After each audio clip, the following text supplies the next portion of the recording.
Un 10 lode intanto sicuramente ai nostri produttori, perché le cassette che erano in mostra erano veramente bellissime e sono state molto apprezzate dalle persone che sono venute a Colceresa domenica. E un 10 lode soprattutto anche ai volontari, tanti volontari che nei mesi precedenti in quelle giornate hanno dato anima e corpo per preparare tutto. Ha vinto il tempo, incerto, ha vinto anche la stagione con le produzioni in ritardo di qualche settimana. L'edizione 2023 di Ciliegie in Festa a Colceresa.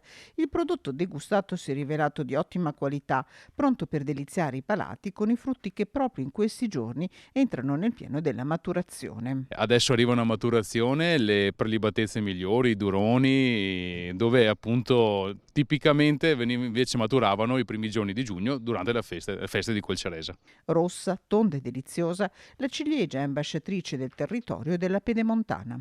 E sempre in collaborazione anche con gli altri comuni del territorio, promuovere la ciliegia vuol dire promuovere il territorio e promuovere l'economia del territorio.